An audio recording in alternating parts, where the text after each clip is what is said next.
All right, your C looks really good, bro. I like your shape. Did the leaf come up? A little bit. Yeah. A little bit. A little bit more? See how it's just a little long still? Uh-huh. Yeah, dude, that's really good. It's just a little, I would bring it back just a little bit more. Just a little bit. Just a little bit more. Here. Yeah, because the corner, what happens is when you first get the lip on the corner, it feels sharp, but it's still like, it's not into like the good metal yet. It's still that damaged little bit, you know what I mean? And you got to get kind of just a little bit past that. To the hard part. Exactly, okay. yeah. Okay. And you can tell because this length is here. It's just, but man, that looks really good.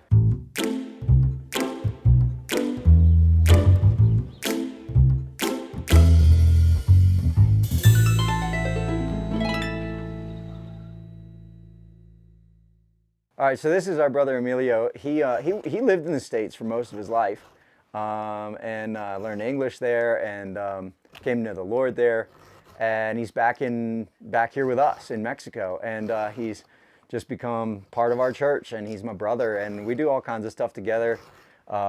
He helps me with projects, and we work together, and we evangelize together, and hopefully we'll do some discipleship together. But anyway, Emilio wanted to learn how to work on chainsaws so that he can make some money and be able to travel and share the gospel. It's just a need that all the small communities around here have. They all use chainsaws as part of life, and so a guy that can fix saws is going to be welcome in the community, and hopefully that'll open doors for him to share the gospel down the road. So anyway, today's his first day of class, and we started off with sharpening. And so I'm kind of teaching him how to sharpen the saw, and we'll see how it goes. Don't lose your C. Don't lose your C. You bring it back a little bit, yeah? You got good shape and everything here, but it just feels a little rough, right? See how it's a little rough? So what I'll do is when I get it really close, I don't push very hard, and I just kind of ease it through soft, right? Just Slowly, soft, slow and soft. And just really try and just fine tune that edge and get that leaf to just curl up. So this is the tooth Emilio just sharpened. He's got a really nice, we're going for a C shape, right? It could go maybe just a little bit deeper, but that's a pretty good job. He's just starting out. But that's the C shape we want, right? Down here in the tooth. And then he's got a nice square flat head here. And a good sharp edge. You can see this dull tooth, how it doesn't have a C, right? Yes. This is way back. There's no cup in there. And so now we're gonna see how he works this tooth to make it look like that tooth. So what he's gonna do first is he's kind of pushing down on the file. He's gotta train the tooth, right? Because this chain probably has never really seen a good hand sharpen. And so he's gonna be pushing down, kind of working the shape into the tooth. He's going to train the tooth. Then once he feels like he's got that C forming, then he's going to start pulling it back until he hits the part of the tooth that's actually cutting, that top outside corner. And he's going to work that until he gets a little leaf kind of curling up off the top, and that's when he knows he's got it sharp. Just mind your angle. Mind your angle. And this way. This way. Getting a little steep.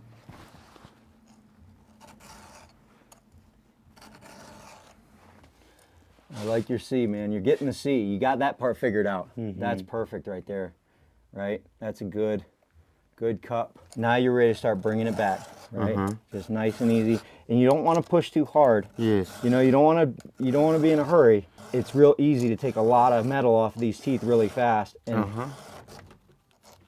so I'm just nice and easy. Now you see that lip starting to come up.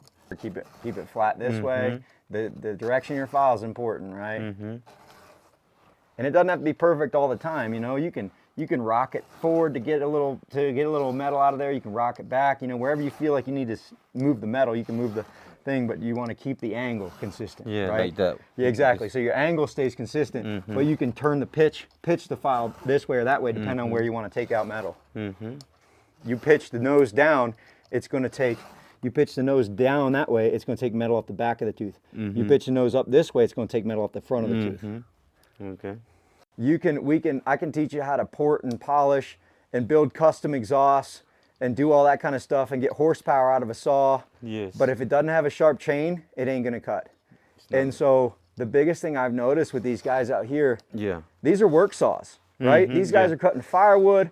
They're hard on them. You know what I Yes. mean? They're getting in the dirt. Yeah. Like, Cutting rocks. yeah, what the most important thing they need we can do for them is give them a sharp chain, right? Yes. If their saw will start and run consistently, doesn't have any air leaks, and has a sharp chain, they're going to be ahead of the game. You know what I mean? I mean, even if a motor has got a ton of wear on it, you know, the piston isn't sealing really good. It's kind of low on compression, but it's got a sharp chain. It's going to do what they need it to do for the most part. And so I try and sharpen every chain that comes through the shop, and I don't really charge them extra for it. Yeah. I just kind of do it as part of my maintenance. You Yes. know, and I think that's a big difference in. To be kindness with them. Yeah, to show them kindness, but also like they drop a saw off and they pick it up and it cuts way better than it did when they dropped it off. Why? Because Yeah. I sharpen the chain most of the time Yes. and clean the air filter, you know? And if you do the same thing, you know, you open up a little shop and you give people a sharp chain, they're going to come back, Yeah. you know? It can be an A. You can. You can get a 10. Here in Mexico, they do 1 through 10 for the grading scale. Uh-huh. You can get that up from an 8 to a 10. Just do what I did on the last one, real light. See how it doesn't look square there? Look at that. Yeah. Yeah, it's not touching. And you know why it did that? Because you moved like this when you file, right? Yeah. So like, try and straighten that out just real smooth and soft, and bring it back until you get square across and you're touching that back corner, and it'll go from an 8 to a 10. Okay, let's do it. Nice and smooth. You don't put let the file do the work. Okay? Yeah. Let the file do the work. Not the pressure. Exactly.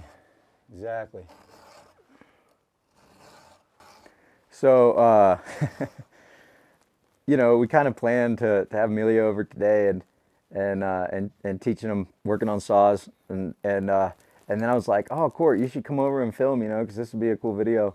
And then my wife comes home from her walk and she's like, so has anybody eaten yet? And so, dude, I gotta give a shout out to my wife. Like, on a whim, she's gonna feed, you know, 2 extra men, which is preparing a totally different meal, so that we're not hungry.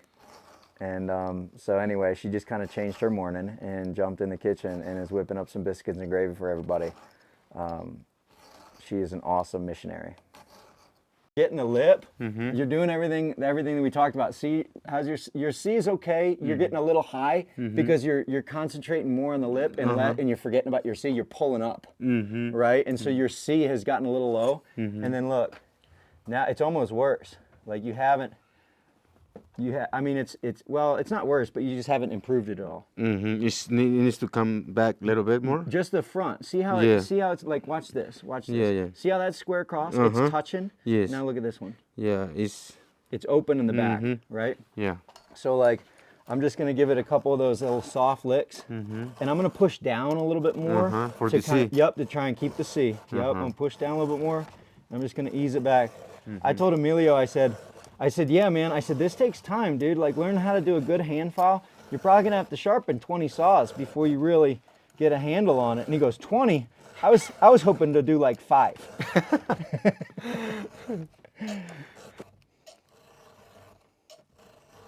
And I can't do this, man, if I'm in a hurry or if I'm like frustrated or tired. I can't sharpen saws. Like, Yeah. You gotta like. That's why I want to do it first. Yes. Because like we're fresh. You know what I mean? It just takes patience. Yes. And it takes a long time to do it well, you know? Yeah. I mean, especially, now if this saw were a saw, if it were my saw, and I sharpen this saw every time I go cut, and I already have the teeth all trained and everything, Yeah. I can do it half as long. You know, I might only have to file each tooth 3 or 4 times and it's ready. Just kind of give it a new edge. Yeah. But that's never the case with the saws we get in the shop. Yeah. They're always toast. Because with what these guys does is just they would just worry about the oil and gas, and they leave the chain behind at last. They don't worry about it. Yeah. So have you ever been out cutting with people and you're cutting wood and it's almost just burning the wood, like it just takes forever and you got to really push on it? You know? Yeah. Yeah. That's the chain.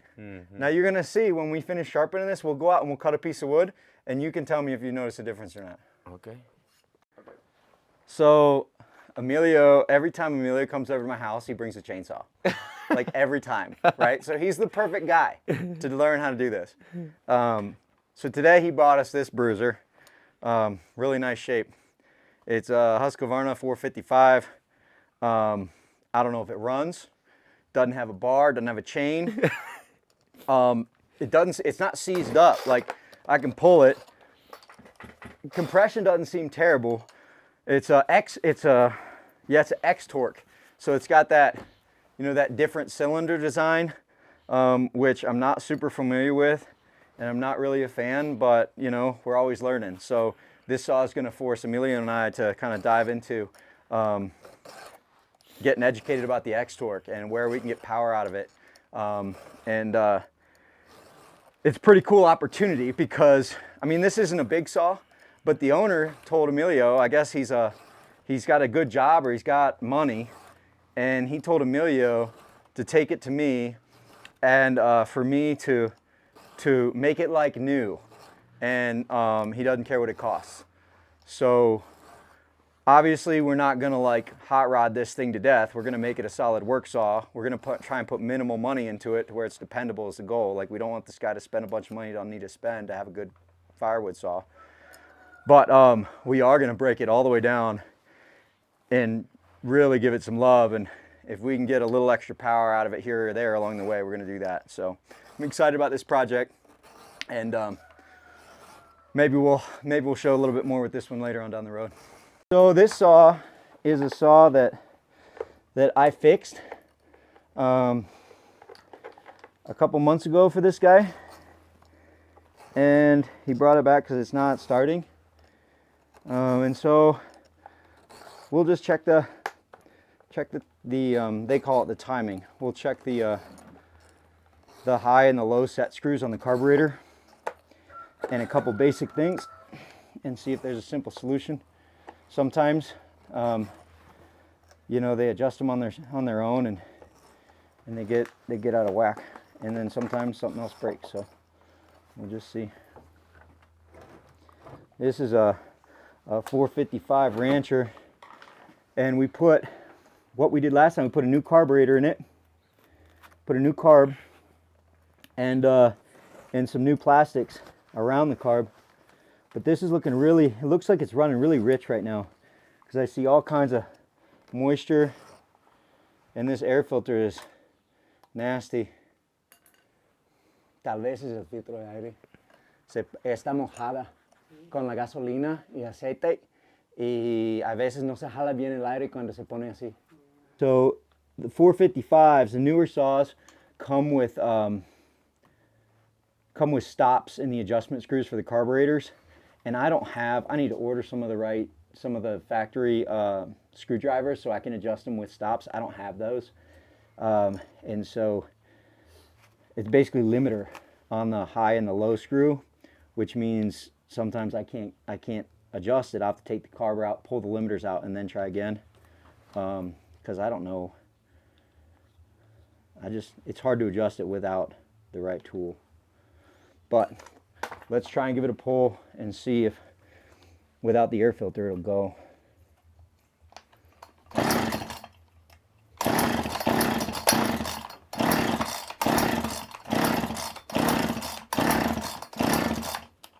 It's flooded from all the trying to start it. We got it started. Now I'm going to try and see if I can adjust that low jet and get it to run, but I think it might just be a carburetor adjustment.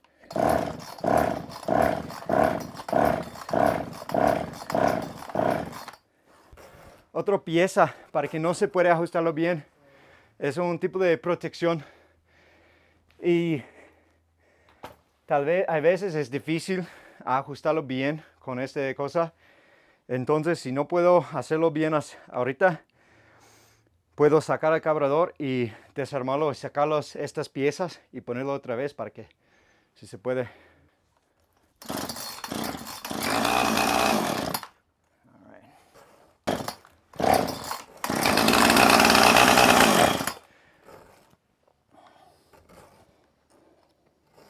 it's getting too much fuel, and it's flooding, and so I think it is a carburetor adjustment, but I don't know if I'll be able to do it.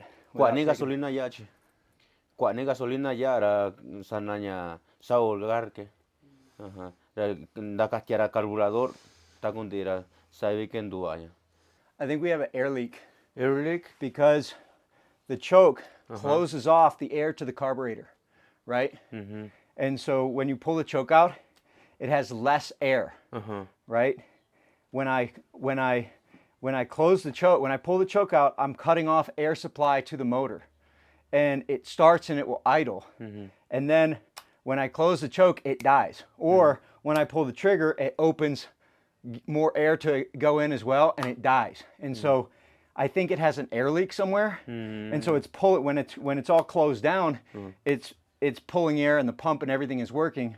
But when it gets more air, it's too much because there's a leak. Tachi ke nya kana tachi. Yo in yabilo nya no kana tachi nya ka gen daba nya.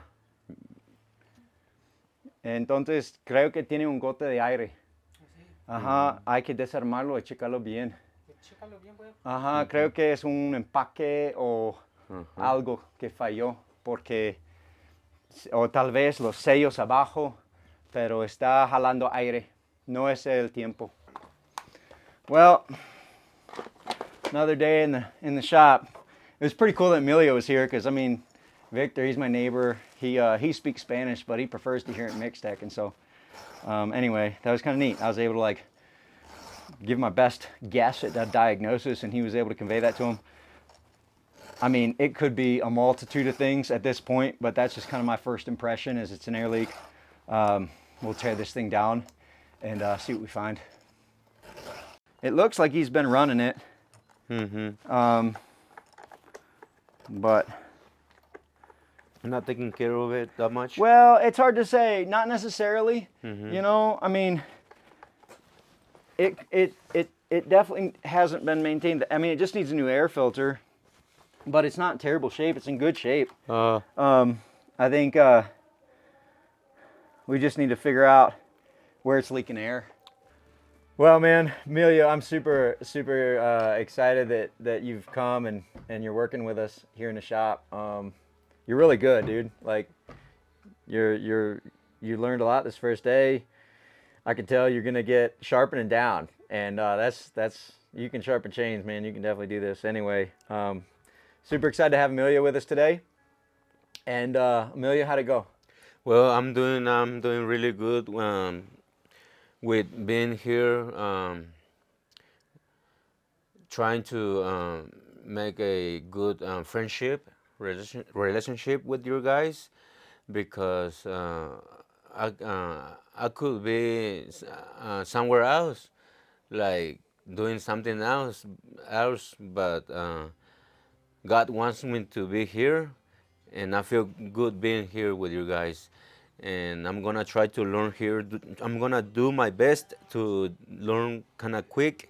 That way, I can try to go somewhere where there's no jobs, and if they got a chainsaw I can fix, I can stay there, spend some time with those people in the woods or somewhere, anywhere, and have a way to get a little bit of money to eat, and talk to them about the words of God.